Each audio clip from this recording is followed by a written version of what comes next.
Hello student, good morning. मैं Pravesh Sharma, welcome back to my channel. BEd second year EPC 4 understanding the self अर्थात स्वयं की समझ के अंतर्गत आज का हमारा टॉपिक है आत्म पहचान, सेल्फ आइडेंटिटी। जैसा कि हम जानते हैं कि आत्म के लिए सत्यम, शिवम तथा सुंदरम का अर्थ जानना ही पर्याप्त नहीं है, अपितु जरूरी ये है कि मानव में इसके प्रति जागरूकता पैदा की जाए, जिससे कि मानव को आत्मज्ञान हो, अपनी पहचान हो तथा ये अपने जीवन के मूल्यों का विकास कर सकता है। प्रत्येक व्यक्ति का इनके लिए अर्थ तथा महत्व अलग अलग हो जाता है, क्योंकि प्रत्येक व्यक्ति दूसरे से इच्छाओं में, प्रवृत्तियों में तथा ज्ञान के क्षेत्रों में अलग अलग होता है। इसलिए समस्त मानव जाति में इस ब्रह्मांड, सार्वभौमिक सत्ता तथा जीवन एवं मृत्यु के प्रति एक जैसा सिद्धांत विकसित नहीं किया जा सकता। जीवन का अंतिम तथा चरम अर्थ क्या है, इसके विषय में भी बहुत गहराई से अध्ययन किया जा सकता है, लेकिन हम उससे पहले आत्म पहचान के विषय में विस्तार से वर्णन करेंगे। संस्कृत का एक श्लोक है, सुखस्य दुखस्य न कोऽपि दाता परोपदारा तीति ही कुबुद्धि रेशा अहम करोमीति ही वृथा विमानः स्वकर्म सूत्रे ग्रथितो ही लोका। अर्थात कोई भी ना सुख देता है ना दुख देता है, दूसरों ने सुख दिया है या दुख, ये कुबुद्धि है, मैं करने वाला हूँ, ये व्यर्थ का अभिमान है। वास्तव में तो ये संसार स्वकर्म में आबद्ध है, क्योंकि हम जानते हैं सूर्य अपने समय से निकलता है, चंद्र अपने समय से निकलते हैं और समय समय पर स्वतः ही वर्षा आदि होते रहते हैं। आत्माभिव्यक्ति और स्व पहचान के निम्न पद हैं, जो इस प्रकार से हैं। सबसे पहला, श्रवण।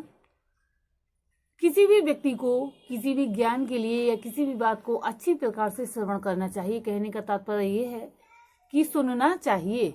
विद्यार्थी जीवन में कक्षा में रहते हुए और जब अध्यापक पढ़ा रहे हैं तो जो भी पढ़ाया जा रहा है उस जो है पाठ्य वस्तु को ध्यान पूर्वक सुनना चाहिए।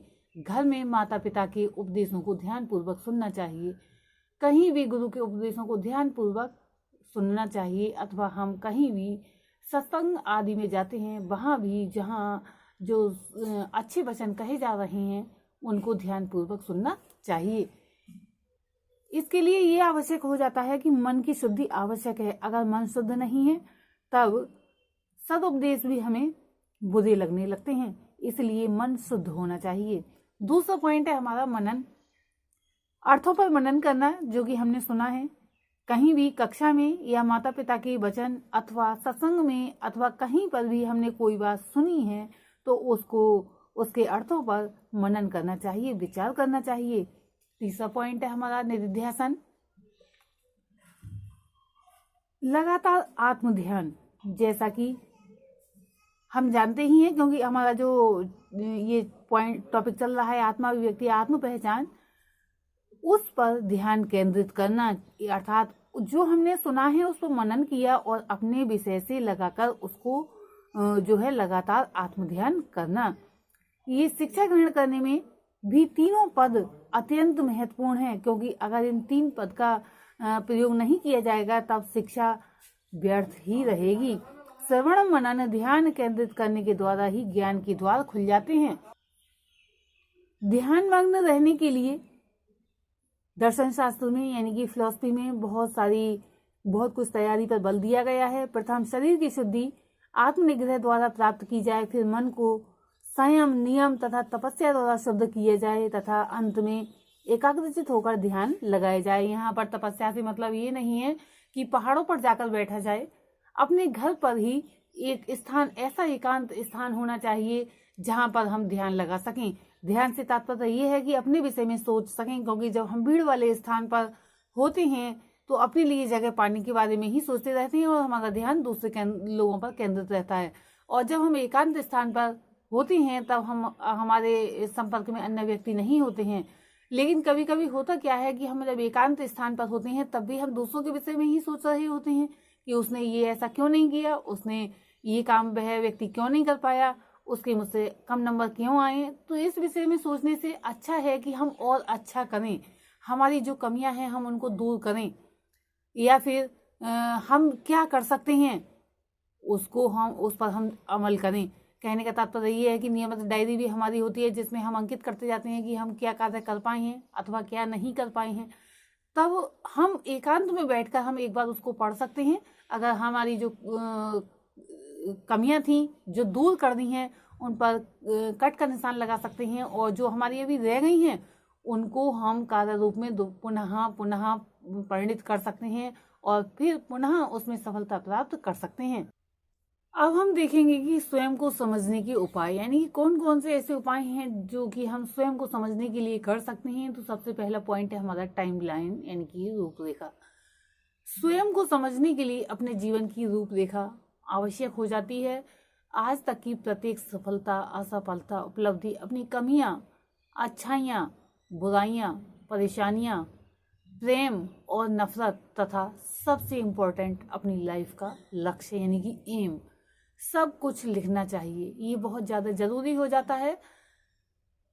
इस कार्य से आप स्वयं के विषय में वह सब कुछ हासिल कर सकते हैं जिसे आप भूल चुके हैं या फिर भूलने की कोशिश कर रहे हैं। कहने का तात्पर्य ये है कि हमारे सामने बहुत सारे कार्य आते रहते हैं और कुछ बातों को हम स्वतः ही भूलते चले जाते हैं। यहाँ पर कोशिश से तात्पर्य यही है कि हम भूलते चले जाते हैं। कभी कभी जो हम इम्पोर्टेंट कार्य होता है, हम जिसको डायरी में नोट कर लेते हैं कि हमें करना है, हम उसको भी भूलने लगते हैं। कुछ यादें तब ताज़ा हो उठेंगी जब हम उसको पढ़ेंगे जो हमारा लिखा हुआ है, और कुछ नया भी मिलेगा स्वयं के बारे में।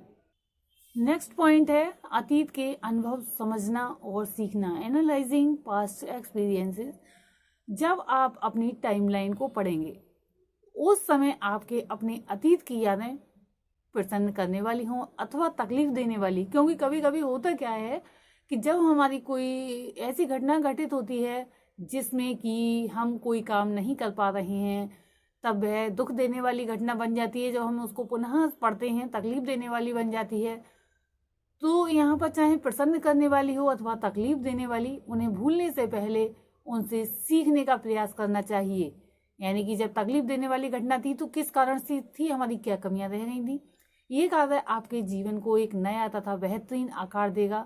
स्वयं के करीब आने का ये खूबसूरत समय होता है, अतः इस समय को जानने का प्रयास अवश्य कीजिए। नेक्स्ट पॉइंट है हमारा नजरिया, पर्सपेक्टिव। कुछ समय के लिए आंखें बंद करके बैठना चाहिए तथा स्वयं को स्वयं की नजरों से महसूस करना चाहिए। यहाँ पर तात्पर्य ये है कि जब हम आंखें बंद करके बैठते हैं तब हमें जो आमने सामने जो वस्तुएं दिखाई दे रही होती हैं वे हमारी नजरों से हट जाती हैं, हम और आत्मचिंतन के विषय में लग जाते हैं। क्या दूसरे लोग हमें जिस प्रकार से देखते हैं खुद को हम वैसा अनुभव करते हैं? कहने का तात्पर्य ये, जब आंखें हमने बंद की हुई हैं तब हमें जो लोग, कभी कभी ऐसा होता है कि दूसरे लोग हमारी झूठी प्रशंसा करते रहते हैं जबकि हम उस योग्य नहीं होते हैं, अथवा हमें नीचे गिराने की कोशिश करते हैं जबकि हम ज़्यादा योग्य होते हैं, अथवा हमारा कुछ ये हम इसमें देखेंगे कि हमारा नज़रिया वैसा ही है या नज़रिया अलग है, अथवा हमारा कुछ थोड़ा सा अलग नज़रिया है। स्वयं को देखने का महसूस कीजिए और इसको लिख लीजिए, क्योंकि जब हम लिख लेंगे तो हमें ये बात, ये तथ्य याद रहेगा कि लोग हमें किस नज़र से देखते हैं और हम अपने आत्मा को किस नज़र से देख रहे हैं। नेक्स्ट पॉइंट है पैशन, अपना जुनून ढूंढिए, खोजिए जो आपके अंदर छिपा बैठा है, कहीं हृदय में ढूंढ निकालिए और उसे कर डालिए, किसी भी परवाह किए बगैर। यानी कि ये परवाह नहीं करनी चाहिए जब हमारे अंदर अच्छी बातें भरी पड़ी हैं, हमें उन्हें खोजना चाहिए और जुनून के साथ उसको कर डालना चाहिए। क्योंकि अगर हम ये चिंता करेंगे, जैसे कि शिक्षा के क्षेत्र में ले लीजिए, कोई कार्य करने जा रहे हैं, हमें फॉर्म भरना है, हम यही सोच रहे हैं कि हमारे अंदर ये कार्य मतलब करने का साहस नहीं है, तो जब हमने आत्मचिंतन किया कि हम कर सकते हैं, क्यों नहीं कर सकते, तो उस फॉर्म को भर दीजिए और परीक्षा में जाकर बैठिए। ये नहीं परीक्षा के समय में अब तैयारी नहीं है इसको छोड़ देते हैं, ऐसा नहीं सोचना है। तो अपना पैशन हमें खुद ही तैयार करना पड़ेगा अथवा समझना पड़ेगा। नेक्स्ट पॉइंट है हमारा प्रश्न पूछिए, क्वेश्चन योरसेल्फ, किसी और से नहीं, स्वयं से, यानी कि स्वयं से प्रश्न पूछिए और उनके जवाब भी दीजिए। यकीन कर लीजिए ये कार्य आपको अवश्य ही सही दिशा प्रदान करेगा, क्योंकि कभी कभी ये होता है कि सामने वाले को हम कुछ ज्यादा समझ बैठते हैं और उसके मन की बात हम नहीं जानते कि वो हमें ऊपर ले जाना चाहता है अथवा नीचे गिराना चाहता है। तब जब हम उससे पूछते हैं कि हमें ये कार्य करना चाहिए नहीं करना चाहिए, कभी कभी तो अपने सगे संबंधी भाई बहन ये कह देते हैं, अरे तुझमें ये साहस कहाँ है, तुम ये काम नहीं कर सकते, इसको छोड़ दो, अपने बिजनेस में लग जाओ, अथवा अभी तुम नहीं कर पाओगे, पहले 2-4 साल तैयारी कर लो। तो इसमें समय व्यर्थ चला जाता है। तो इसलिए हमें खुद से ही प्रश्न करने चाहिए। नेक्स्ट पॉइंट है विश्वसनीय सलाहकार की तलाश, फाइंड ए मेंटर। ऐसा कोई भी जो आसपास हो या कहीं दूर परंतु विश्वसनीय अवश्य हो। ये सलाहकार यानी कि मेंटर हमारे जीवन में अवश्य होना चाहिए, जो हमें तटस्थ रहकर उचित सलाह दे सके। कभी कभी हम नहीं पूछ रहे हैं तो उस समय भी हमें उचित रास्ता बता सके, यानी कि हम पर ध्यान हमेशा देता हो, ऐसा व्यक्ति होना चाहिए। तो इसके लिए आवश्यक हो जाता है विश्वसनीय सलाहकार से सलाह लेनी चाहिए, उसकी तलाश करनी चाहिए और उसे अच्छे संबंध बनाकर रखने चाहिए। नेक्स्ट पॉइंट है हमारा आत्मचिंतन, सेल्फ एनालिसिस। प्रतिदिन सोने से पूर्व कुछ समय उस दिन के सभी कार्यों के विषय में अवश्य विचार करना चाहिए। कहने का तात्पर्य ये है कि जब हम सोने जा रहे हैं और बिस्तर पर लेटे और सो गए तो ऐसा नहीं करना चाहिए। कुछ देर बैठना चाहिए और अपने विषय में चिंतन करना चाहिए। उस दिन के कौन कौन से हमने कार्य किए हैं, कौन कौन से हमारे कार्य रह गए हैं, उन पर चिंतन करना चाहिए। सफलता पर अपनी पीठ थपथपाइए से तात्पर्य यहाँ पर यह है कि प्रसन्नता का अनुभव कीजिए और गलतियों से सीखिए। आराम से अपनी नींद पूरी कीजिए, उठकर एक नई सुबह का स्वागत कीजिए और फिर से अपने कार्यों में लग जाइए। यहाँ पर नींद से तात्पर्य यह है कि कभी कभी हम किसी बात को लेकर पूरी रात सोचते रहते हैं और नींद पूरी होती ही नहीं है, तो अगले दिन हम तनावग्रस्त होते हैं और दूसरे कार्यों में भी अच्छी प्रकार से, यानी कि भली प्रकार से उन कार्यों को नहीं कर पाते हैं। इन उपायों से आप स्वयं की आसानी से पहचान कर पाएंगे, अर्थात अपने आप को समझ लेंगे और अपने लक्ष्य की ओर आगे बढ़ने लगेंगे। शिक्षा का कार्य शिक्षक से शुरू होता है। शिक्षक को स्वयं को समझकर विचार के बने बनाए ढांचे से मुक्त होना चाहिए। यानी कि आप शिक्षक बनने जा रहे हैं, प्रशिक्षु शिक्षक इस समय हैं और आप लोगों में से कुछ ऑलरेडी शिक्षक, कुछ प्रिंसिपल, कुछ मैनेजमेंट का कार्य संभाल रहे होंगे, वो पहले से ही होंगे। क्योंकि खास तौर पर होता क्या है, कभी कभी कार्य करने के बाद कई लोग ये सोचते हैं कि हम ट्रेनिंग प्राप्त कर लें, तो आप इन बातों के लिए भली प्रकार से जानते ही हैं। शिक्षक का कार्य शिक्षक से शुरू होता है और शिक्षक स्वयं को समझकर विचार के बनी बनाई ढांचे से मुक्त होना चाहिए, क्योंकि जो कुछ वह स्वयं होता है वही वह दूसरों को देता है। यदि वह स्वयं उचित रूप से शिक्षित नहीं है तो वह उस यांत्रिक ज्ञान के अतिरिक्त जिस अर्थात वैसा ही ज्ञान दे सकता है जो कि यांत्रिक है, बना बनाया है, पहले से चला आ रहा है, समय के साथ परिवर्तन करना पड़ता है। जैसे कि आजकल हम देख रहे हैं कि पहले कॉलेज या स्कूल में मोबाइल के लिए बिल्कुल ही पाबंदी लगाई गई थी, यानी कि अलाउड ही नहीं था कि कोई बच्चा मोबाइल का प्रयोग करे।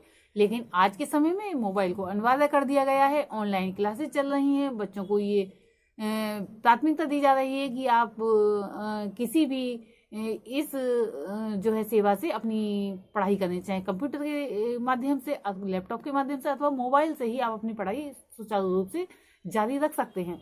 तो शिक्षा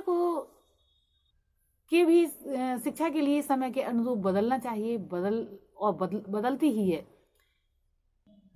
अतः यहाँ पर समस्या बच्चे की नहीं, उनको ज्ञान देने वाले की होती है। शिक्षक को ये आवश्यक हो जाता है कि वह आत्म को पहचाने और उसको अपने अनुसार ढाले। आत्म पहचान का मुख्य आधार जो है शिक्षा है, क्योंकि शिक्षा ही व्यक्ति को समाज में ठीक ढंग से रहने के योग्य बनाती है तथा उसके आत्मसम्मान में भी वृद्धि करती है। शिक्षा का व्यक्तिनिष्ठ होना आवश्यक है। शिक्षा मानव के उत्थान का प्रमुख साधन है, किंतु यह शिक्षा के सामाजिक स्वरूप पर आधारित है। शिक्षक बालक को ऐसा मौका दे कि वह स्वयं अपने को जाने तथा अपने अस्तित्व की भी पहचान कर ले।